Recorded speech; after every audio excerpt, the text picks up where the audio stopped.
The last sound Ambassador Ith ever transmitted from the world of Corvée Minor was not a scream.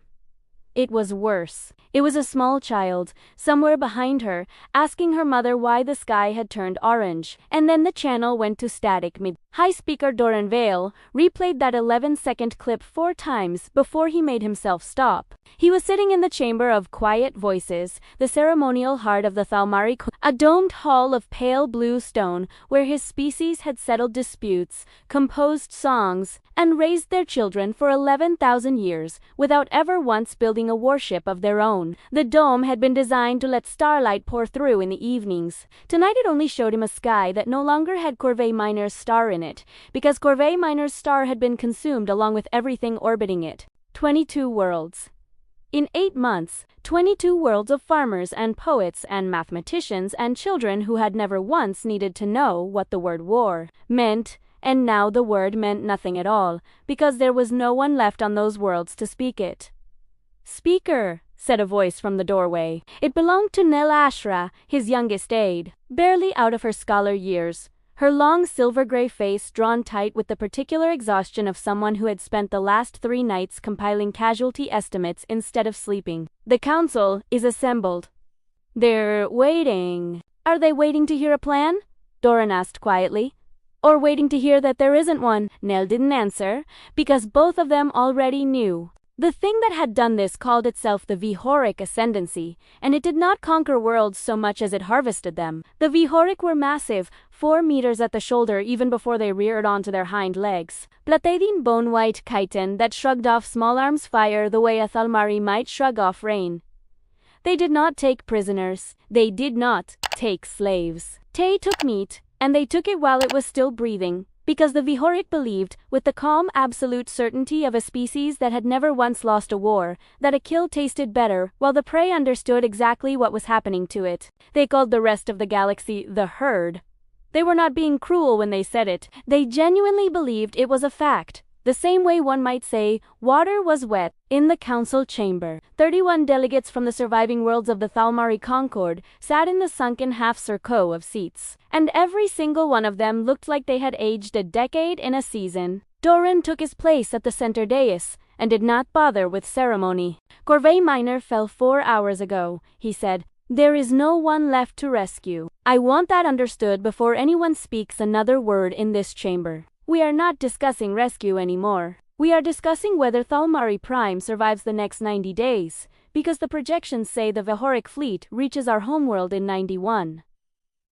Silence. Somewhere in the gallery, someone made a small, broken sound and quickly swallowed it. "Our fleet," said Councillor Perswin, an elder with pale rings around her eyes that had nothing to do with age. "Was it not reinforced last month?" "Our fleet," Doran said, "no longer exists. The last of it burned at the Kesserin line 6 days ago. Every ship, every crew. We have orbital defense platforms around Thalmari Prime and nothing else.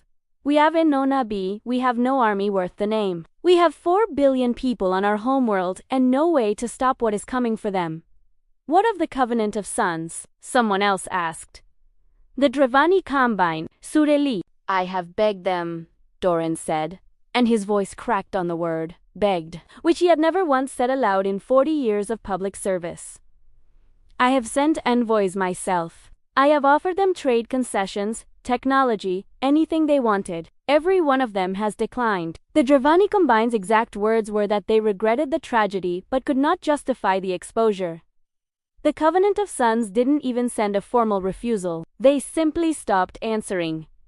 "Then we are alone." "We have been alone since the beginning," Doran said. "We only didn't know it because no one had ever needed to test it before." It was Nell, standing quietly at the edge of the chamber, who spoke the idea that would change everything, though none of them knew it yet. "Send it everywhere," she said. "Not just to the major powers. Send the distress call to every frequency, every unclaimed band, every signal we've ever detected and never answered, no matter how strange or distant. The frontier colonies, the unexplored spiral arm. Species we've never made contact with. Someone, somewhere, might answer, who has nothing to lose by helping us." Doran looked at her for a long moment. It was, he knew, A plan built entirely out of desperation. The kind of idea that only makes sense when every reasonable option has already burned to ash. But he had run out of reasonable options 6 worlds ago. Draft it, he said. Draft it, honest. No demands, just the truth. The message that went out across every channel the Thalmari could reach. 3 hours later, read simply, to any who receive this, the Thalmari Concord faces extinction. An enemy called the Viharic Ascendancy has destroyed 22 of our worlds and consumed the populations of each. They will reach our last homeworld within 90 days. We have no fleet left to defend ourselves. We have never in our history waged war, and we have no skill in fighting one now. We do not ask anyone to die for us. We ask only that someone try. Our children are running out of time. For 6 days, the replies that trickled in were exactly what Doran expected. We sympathize with your plight but cannot risk our own forces.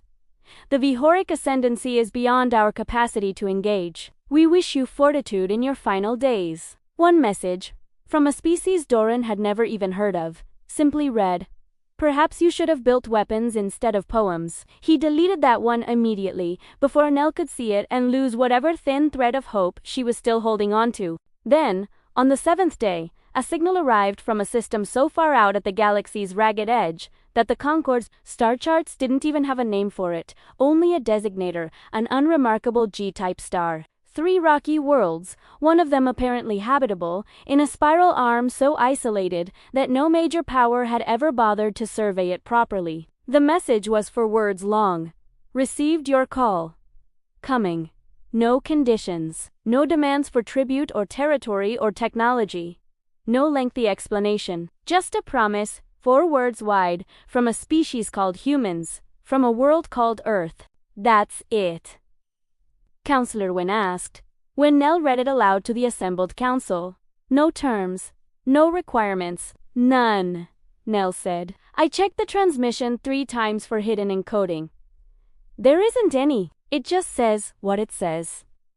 Doran felt something in his chest, loosened very slightly, for the first time in 8 months. Not hope, exactly, because hope felt too dangerous a thing to risk right now, but something adjacent to it. Isled brat, do we know anything about them? Nell had already been digging. Almost nothing. A handful of old long-range survey readings, decades out of date, filed and forgotten because no one thought the system worth revisiting. But Speaker, the readings are strange. Strange how? Their world is a death world, Nell said. Gravity nearly double standard. Atmosphere aggressively reactive. Their air would corrode most alloys. We build ships from over time. Extreme axial tilt causing violent seasonal weather. And the biosphere? She hesitated. The survey drones that got close logged over 4,000 distinct species capable of killing a fully grown adult human, and that was just in the one temperate region they scanned before the drone was destroyed by local wildlife. Doran absorbed that in silence. Death worlds were not unheard of in Thalmari records. Worlds so hostile that only the most ruthlessly adapted life could survive there at all, and Eventon usually only as small, hardened, defensive creatures clinging to survival in the margins. He had never heard of anything sapient evolving on one. Maybe they're simply hardy, he said. Maybe that is all this means. A hardy people, offering what little they can. Maybe, Nell said, but she did not sound convinced, and neither, if he was honest, did he. 19 days later, long-range sensors detected a formation entering the outer edge of the Thalmari home system. 14 vessels. Small, blunt, and utterly without ornamentation, moving in a configuration that Thalmari tactical doctrine had no name for because it wasn't a formation shape any civilized navy used. The lead ship broadcast a single hail. This is Fleet Commander Ren Okafor of the Terran Expeditionary Force. We received your distress signal. Guerre, erre.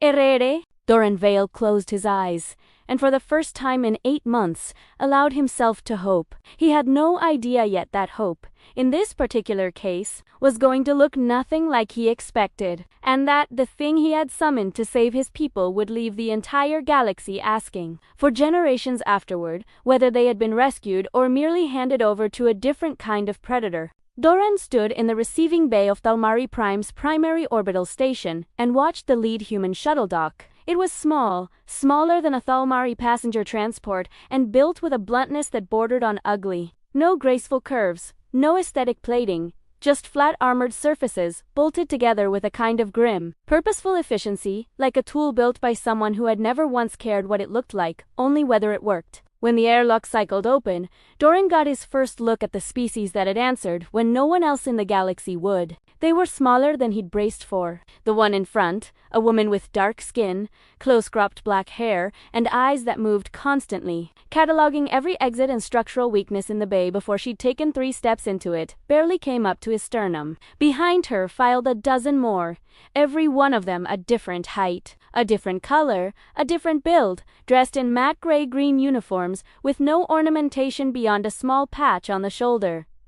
A stylized eagle over crossed lightning bolts. They had no claws, no visible natural armor. Small, deep-set eyes that looked, if anything, slightly worse suited to Thalmaria's bright orbital lighting than his own. If Doran hadn't known better, he would have assumed these were civilian technicians, not soldiers.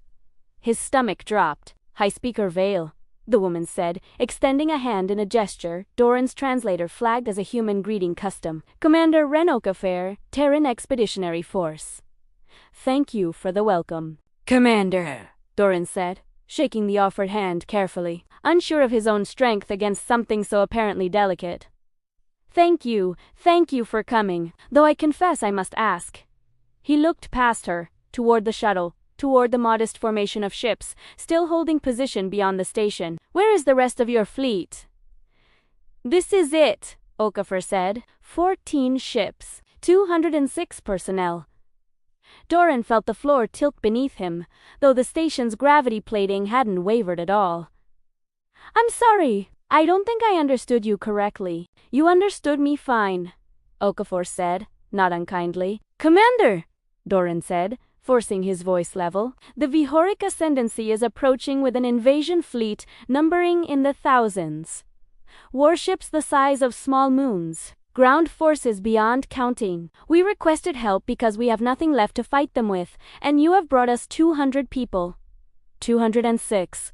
Okafor corrected mildly. "And yes." Counselor Wynne, who had joined them in the bay, stepped forward, her voice trembling with something between fury and grief. "You cannot possibly believe 200 soldiers can stop what is coming. Do you understand what these creatures are? They are 8 feet of bone armor and teeth, built to tear apart battleship hulls. They eat their prey alive, Commander. They have consumed 22 worlds worth of sentient beings." "We read the files you sent ahead," Okafor said. "Every one of them. I know exactly what's coming." "Then how can 200 people possibly?" "Counselor," Okafor said, and something in her tone made even Wynne fall silent. "Can I ask you something first? How do the Thalmari fight wars?" Wynne blinked, thrown by the question. "We do not. We have no history of warfare. We resolve conflicts through mediation, and when mediation fails against something that doesn't want to mediate." Silence. "That's what I thought," Okafor said, not unkindly. "Then let's start there. Show me your defenses. All of them. And Speaker, I'd like your honest assessment, not your hopeful one. For the next 3 hours." Okafor and a small team of her officers walked the length of Thalmari Prime's orbital defense grid, asking questions that grew steadily more uncomfortable. What was the yield on the shield generators? What frequency did the point defense platforms operate on? How many direct hits could the hull plating absorb before catastrophic failure? Doran found himself unable to answer most of them with any precision, because the Thalmari had never needed precision before. They had built their defenses the way they built everything else, beautifully, thoughtfully, and with absolutely no expectation of ever using them. "These shields," Okafor said, finally, studying a readout with an expression Doran couldn't read. "They're tuned entirely against energy weapons.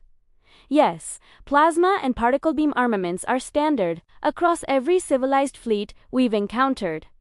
What about mass driver rounds, solid projectiles?" Doran frowned. "Those are Commander. Those are primitive weapons. No serious military power has used kinetic ordnance in centuries. They're crude, Inefficient, Ang Hung Okafer said, and made a short note on a wrist-mounted device, and did not explain further, which Doran found more unsettling than if she'd argued the point. By the end of the tour, Okafor gathered her officers into a tight huddle near the observation deck, speaking too quietly and too quickly for Doran's translator to parse more than fragments. When she turned back to him, her expression had shifted into something more focused, almost eager. "We're making some changes," she said. "First, shut down the shield grid entirely." Doran stared at her. "You want us undefended? I want you honest about what you're facing," Okafor said. "Those shields will do nothing against a Vioric fleet, and every joule of power they're drawing is a joule we need somewhere else. Second, we're going to need full access to your station's structurals, your ventilation network, your power conduits, everything. And third," she added, glancing at the pristine open architecture of the station's corridors, the wide ceremonial hallways designed for beauty rather than defense, "we're turning this station into something a lot less pretty." Over the following 11 days, the humans worked without visible rest. They welded steel plating over observation windows that had stood unobstructed for 2 centuries. They filled wide processional corridors with angled barricades that turned open, flowing architecture into a maze of choke points. They installed equipment Doran had never seen before, squat, ugly devices that hummed faintly and, when he asked what they did, were described only as surprises. The weapons troubled him most of all. Long metal tubes, entirely mechanical, that fired solid metal projectiles propelled by chemical combustion rather than any energy field. "These are museum pieces," Counselor Wynne said one afternoon, watching a young human soldier calmly disassemble and reassemble one of the devices with the ease of long habit. "This technology must be tens of thousands of years old." "About 50,000, give or take," the soldier said without looking up. "We just never stopped using it." "Why would you not stop? Surely energy weapons are more efficient." "Efficient's not the same as reliable," the soldier said. "A plasma bolt either connects or it doesn't. This," she held up a single brass cartridge, small and unremarkable, "doesn't care what your shields are rated for. It doesn't care if your armor is ablative or reactive or whatever fancy word your engineers came up with. It just keeps going until something physically stops it. And when the lights go out and the fancy systems fail, which they will, this still works." Doran, listening from a few paces away, found himself both reassured and deeply disturbed. A species that had spent 50,000 years refining a weapon simply because it never failed them was a species that had clearly spent a very long time expecting things to fail. He found Commander Okafer 3 days before the Vioric fleet was projected to arrive, standing alone at an observation port that the humans had, notably, left unwelded, the one place on the station still allowing a clear view of open space. "Commander," he said, "may I ask you something honestly? Always, when the Vihoric arrive, what do you believe will happen?" Okafor was quiet for a moment, watching the stars. "Depends which version of us they meet." "I don't understand." "There's a version of this," she said, "where we fight hard, inflict some losses, and eventually get overwhelmed, and your people scatter and die trying to run. That's the version every other species in this galaxy that's ever fought the Vihoric has lived through. It's the version they're expecting. And the other version." For the first time since her arrival, Okafor smiled, and it was not a comforting expression. "The other version is the one where none of them go home to tell anyone what happened here. That's, Commander, there will be thousands of their ships." "I'm aware." She turned to face him fully. "Speaker, I need you to understand something about where we come from, because I think it'll matter later, and I'd rather you hear it from me now than figure it out the hard way during the battle. Where we're from, nothing gets to be at the top of the food chain by being the biggest, or the toughest, or the most heavily armored, because on our world, something bigger and tougher and more armored is always right around the corner. We got to where we are by being the things that outthink, and outlast every other option. The Vihoric think they're the apex predator in this galaxy because nothing has ever told them otherwise. And you intend to tell them otherwise." "I intend," Okafor said, turning back to the window to make sure they never get the chance to tell anyone else. 3 days later, The Vihoric fleet entered the system. Fleet Commander Grask Vihar stood on the command deck of his flagship, Devourer's Crown, and studied the pathetic collection of orbital hardware ringing the Thalmari homeworld with something close to boredom. He had done this 22 times already. He knew exactly how it would go. Soften the defenses, break the shields, land the harvest teams, and feed. The Thalmari had never fought a war in their long, soft history, and nothing about this system suggested that was about to change. Grask was old for a Vihoric commander. His bone plate armor scarred pale from 100 kills, the crimson ceremonial ridges along his skull marking a service record longer than most of his officers had been alive. He had personally devoured the leadership councils of 4 separate species. He did not consider himself cruel. He considered himself simply honest about what he was, in a galaxy full of species that pretended to be something gentler than their instincts. "Sir," his tactical officer reported, "long-range sensors are picking up unusual energy readings from the station. Signature doesn't match anything in the Ascendancy database." "Some last-ditch weapon system, I expect," Grask said, unconcerned. "It won't matter. Bring the fleet into standard harvest formation." 340 warships spread into a slow, confident sphere around Thalmari Prime, each one large enough to dwarf the modest orbital station 100 times over. "Sir," the officer added, "we're also detecting a separate contact group, 14 small vessels, holding position at the system's edge. Signature matches the species that answered the Thalmari distress call." Grask made a sound that might, in a Vihoric, have passed for a laugh. "The herd called for help and got 14 ships. Are they planning to surrender before we even arrive?" "Sir, they're moving toward the fleet. All 14, in no formation we recognize. They appear to simply be charging." Grask actually did laugh then, a low grinding sound, like stone against stone. "Then let's not keep them waiting. All ships target the incoming vessels. End it quickly. I'd rather not waste an entire cycle on theater." 340 warships opened fire simultaneously. The space between the fleets lit up with enough concentrated plasma energy to reduce a small moon to slag. The 14 human ships did not slow down. They did not explode. They kept coming. "Report," Grask snapped, his amusement curdling into something sharper. "Direct hits confirmed on all 14 targets, sir." They're still intact, still accelerating." "That's not possible." "What are their hulls made of?" "Unknown, sir. Whatever it is, it's not in our database." The first human vessel reached the outer edge of the Vihoric formation and did something no Vihoric commander had ever seen an enemy do. Instead of firing, it rammed itself directly into the flank of a Vihoric light cruiser. Both ships vanished in a single violent fireball. "They're ramming us," Grask roared. "What manner of tactic is?" But the second ship did not explode on impact. It struck the hull of a heavier cruiser and stayed there, clamped against the armor plating like something alive. "Sir," came a panicked report from the stricken vessel. "Unknown craft has attached to our outer hull. It's cutting through the plating." "Cutting through with what?"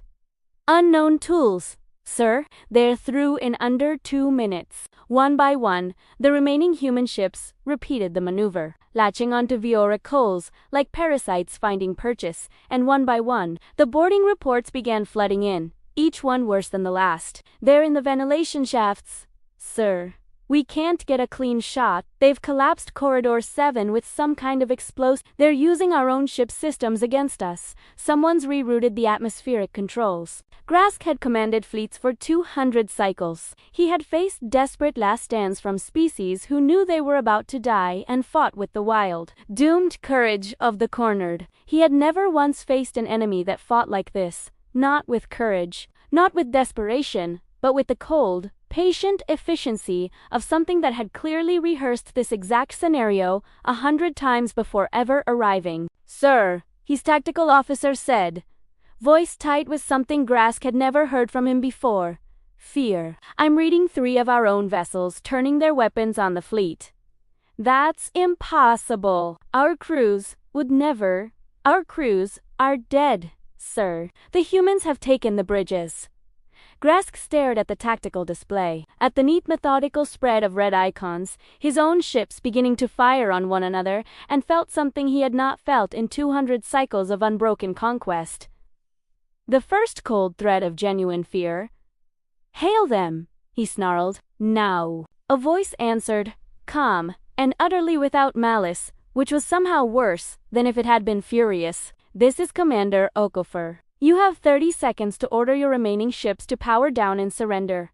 "We do not surrender to prey," Grask spat. "Understood," Okafor said, and the channel closed. Every human vessel in the engagement changed tactics in the same instant, as if the refusal had simply confirmed something they'd already planned for. The boarding parties, which had spent the last 20 minutes methodically disabling and infiltrating, shifted without hesitation to pure demolition. Ships that had been captured intact suddenly turned their full weapons batteries on their neighbors before detonating from within. The humans had wired the captured vessels with explosives while still fighting to take them, treating their own success as merely another stage of the plan rather than its conclusion. "Sir, we've lost 60 ships in the last 8 minutes. All ships withdraw," Grask ordered, his voice cracking on words he had never once been forced to say in 200 cycles of service. Withdraw to the system perimeter, but the retreat, too, had been anticipated. More human ships emerged from the shadow of the system's gas giant, from behind drifting asteroid debris, cutting off every avenue of escape with the calm precision of hunters who had scouted the terrain days in advance. "Sir," his communications officer said, voice shaking, "the humans have deployed some kind of field. Our hyperdrives won't engage." Grask looked at the tactical display at the wreckage field that had, 90 minutes earlier, been the most feared invasion fleet in 1,000 light-years, and understood, with a particular clarity that comes only in the moment before the end, that his people had made a catastrophic error. They had spent 200 cycles believing that being the largest and the strongest made them the apex of the galaxy's food chain. They had never once considered what might happen if they encountered something that had spent its entire evolutionary history learning to kill things larger and stronger than itself, simply because on its homeworld that had never once stopped being necessary.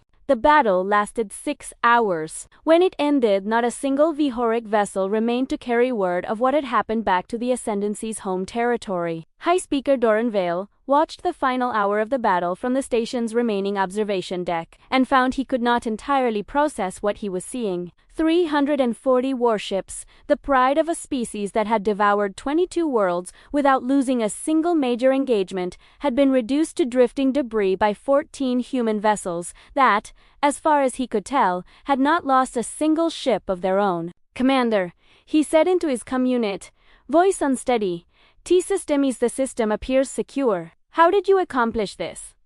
Commander Okafor's reply came back calm, almost gentle. "We kept our promise.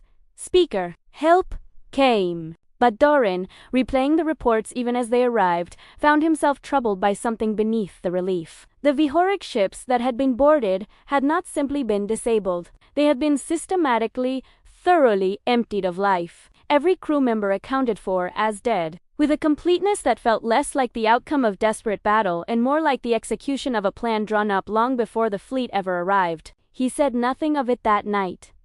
His people were alive. 4 billion Thalmari would wake tomorrow to a sky that still held their star in it. That, for now, was enough to hold on to. News of the battle spread across the galaxy within days, and most species who heard it did not believe it. A species no one had ever heard of, in a system no major power had ever bothered to survey, had annihilated the most feared invasion fleet in known space, using 14 ships and roughly 200 soldiers. The Vihoric Ascendancy dismissed it as an anomaly, bad luck, an underestimated defense, a fluke of unfamiliar terrain. They would not make that mistake twice, because they would not get the chance to make it at all. Fleet Admiral Threx Calver commanded the Vihoric home defense from the fortress world of and he was, by Ascendancy standards, a cautious commander old enough to have survived 3 purges of leadership, careful enough to have never once lost a fleet under his direct authority. When word of the disaster at Thalmari Prime reached him,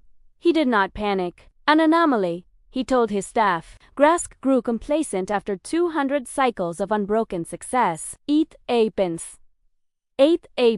But over the following weeks, the reports that reached Malgrath grew steadily stranger and steadily more alarming. Supply convoys vanished without trace. Remote outposts fell silent mid-transmission. Patrol fleets sent distress calls that cut off before completion. And in every single incident, buried somewhere in the fragmentary final reports, the same word appeared: humans. They're not attacking our core territory, his intelligence officer reported, studying a star chart marked with 24 incidents scattered across Vihoric-held space. They're targeting isolated positions.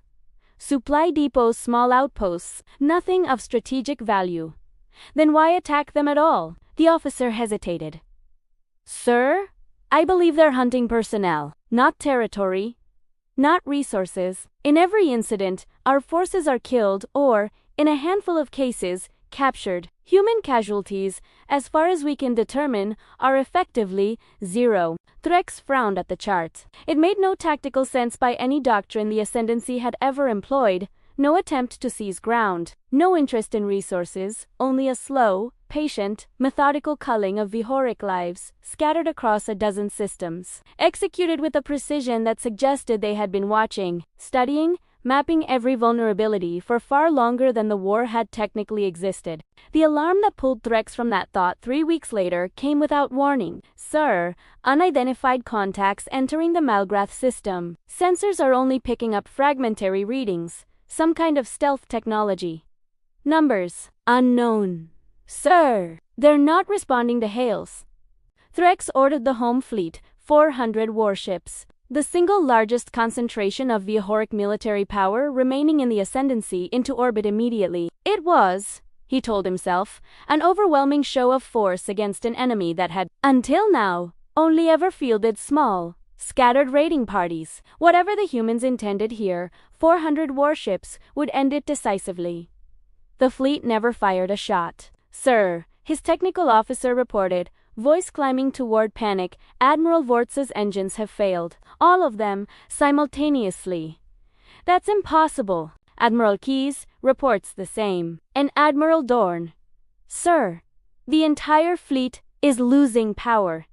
Threx watched, frozen, as 400 warships drifted dead in orbit around his own homeworld, and understood, with rising horror, that the humans had done this before they had even been detected, that some manner of infiltration or signal intrusion had compromised his fleet's systems long before the alarm had even sounded. Sir, came a new transmission, cutting through every channel simultaneously, calm and utterly without inflection. This is Captain Idris Marchetti, Terran Reaper Squadron, Fleet Admiral Threx Calver. You are hereby notified that the Vihoric Ascendancy's campaign of extermination against sapient species is at an end. Threx almost laughed. End it with what army, Captain? You have nothing here. Every display on the command deck lit simultaneously with the same image. Human boarding teams, already inside dozens of his drifting warships, moving with a speed and coordination that suggested this exact moment had been planned for weeks.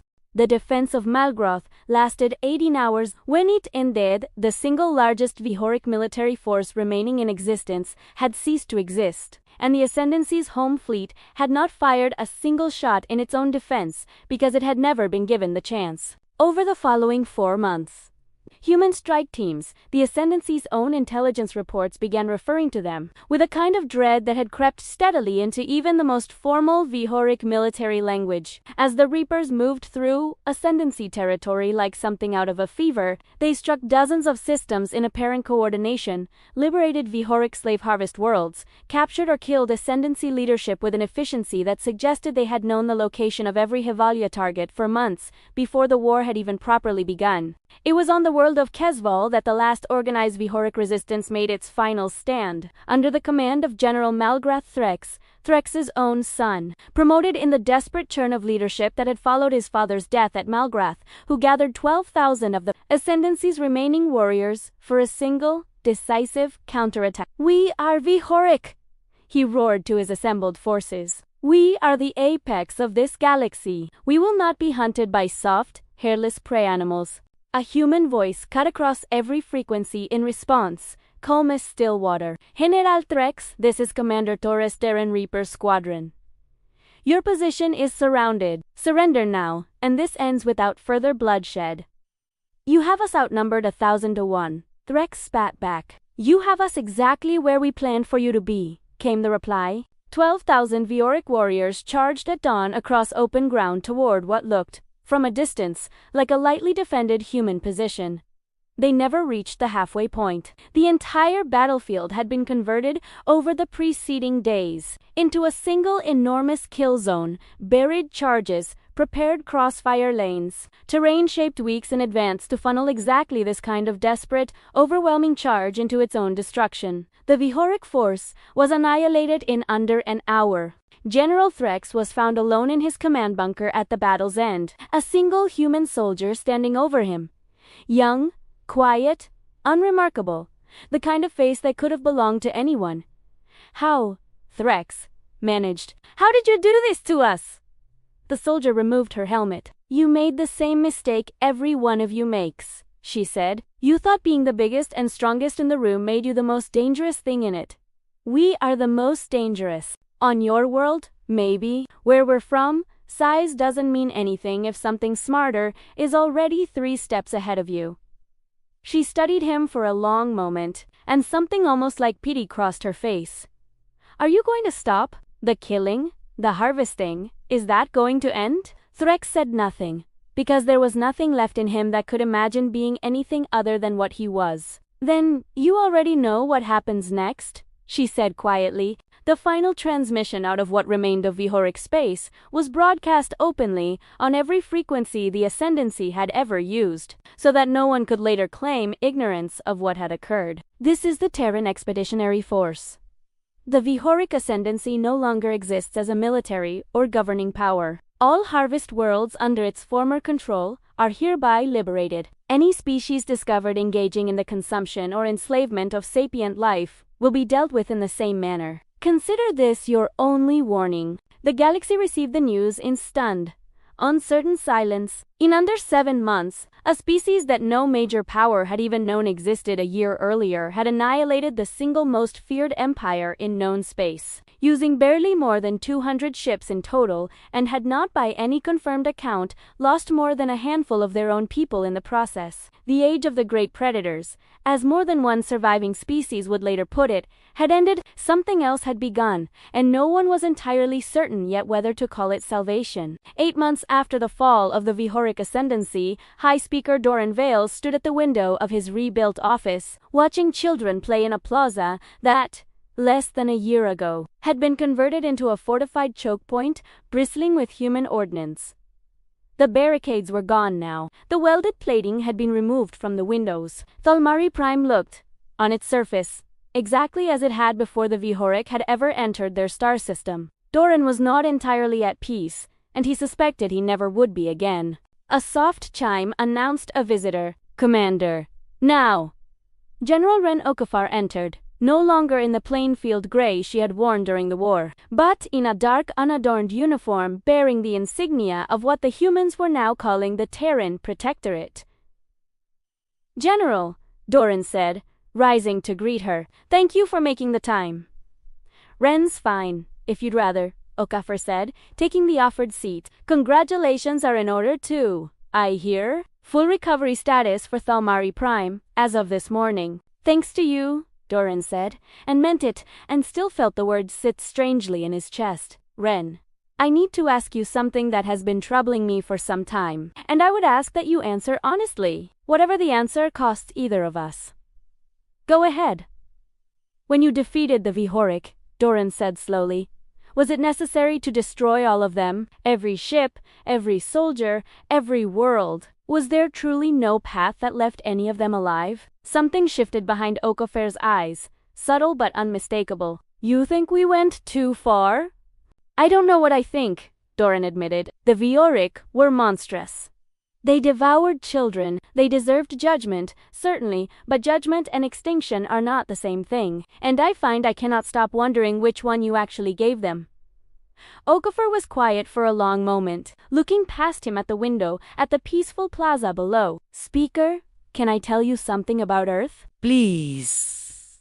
Please. Earth is what we call a death world. Everything on it is built to kill everything else, all the time, without exception. We have animals that can crush bone in a single bite. Plants that will poison you for the crime of touching them. Whether that will freeze you solid or boil you alive depending on the season. Nothing on our world gets to relax, ever. Not for one single generation, because the moment something stops being dangerous, something else eats it. I understand that your world is hostile. I don't understand what that has to do with mercy. It taught us that mercy is a luxury, Okafor said, not unkindly. On a world like ours, you don't get to be halfway about a threat. You don't get to leave a predator alive because you feel sorry for it. Because the moment you turn your back, it eats your children instead of you. We didn't become the top of our own food chain by being the biggest speaker. We became it by never, ever leaving a threat only half finished. But surely, not every Vihorik was. Surely some of them were not truly beyond redemption. Children, the unwilling, how do you tell the difference? Okafor asked. Between a Vihorik who hasn't eaten someone's child yet and one who's simply thinking about when they'll get the chance. We didn't have the luxury of finding out one at a time, speaker. Not with 22 of your worlds already gone and a fleet burning toward this one. Doran sat with that for a long moment. He thought of the children playing in the plaza below, alive because of what this woman and her 200 soldiers had done. He also thought, unbidden, of a Vihorik child he would never meet on a world he would never visit, who had died anyway. I am grateful for what you did for us, he said finally. I want you to know that, but I confess I am also, in some small way, afraid of you now. That's probably wise, Okafor sighed. Is it truly wise to fear one's own rescuers? Speaker, let me ask you something instead, Okafor said. Before we arrived, how many species in this stretch of the galaxy still practiced sapient harvesting, the way the Vihorik did? Doran thought back through the historical surveys. A small handful, so far as our records showed. And now, he considered the reports that had reached him in recent months, species quietly ending old practices, going conspicuously silent about others, an entire strain of galactic behavior simply evaporating within a year. None.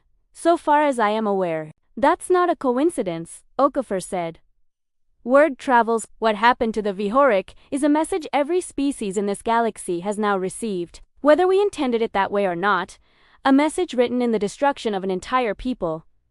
Sometimes, Okafor said quietly, that's the only language some things understand. A week later, Doran attended the founding session of what would come to be known as the Concordance for Sapient Protection, held aboard a neutral station at the crossroads of a dozen major trade routes. Delegates from more species than Doran could easily count had gathered to discuss the shape of a galaxy that had, in less than a year, been fundamentally rearranged by the arrival of a single small, hostile world species that no one had known existed before. It saved an entire civilization and then annihilated an empire. The framework the humans proposed was, on its surface, almost disarmingly simple. Any species under existential threat could request Terran protection. In exchange, that species would agree to a short list of prohibitions: no slavery, no genocide, no consumption of sapient beings, enforced, going forward, by the same force that had ended the Vihorik ascendancy. Most delegates found the terms more than reasonable. A vocal few did not.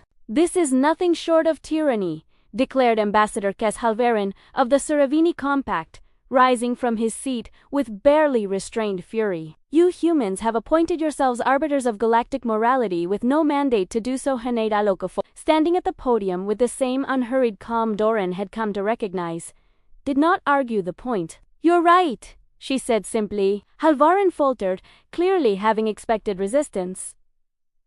We have no mandate, Okafor said. No one elected us to this. We simply have the capability to stop the things others can't, and we've decided to use it. That's not the same as a right. I won't pretend otherwise. Then this is naked force, dressed up as protection. It's force, Okafor agreed. Whether it's naked or dressed depends entirely on what you intend to do with the protection we're offering. If you have no plans to harvest, enslave, or exterminate anyone, this framework changes nothing about your life at all. If you do have those plans, she paused, and let the silence stretch just long enough to be uncomfortable, then yes, I'd say you have a genuine problem, and I won't apologize for that. And if we simply refuse your protection outright, then you don't receive it, Okafor said. That's your right, and we'll respect it completely. And if we oppose you actively? For the first time in the session, Okafor's expression shifted, not to anger, but to something quieter, and, to Doran's eye, considerably more unsettling. I'd advise against that, she said. Not as a threat, Ambassador. As advice from someone who watched what happened the last time, a very large, very confident empire decided humanity wasn't worth taking seriously. Ambassador Halvoran sat down without further comment. The session continued for the better part of a full day. Rules were drafted.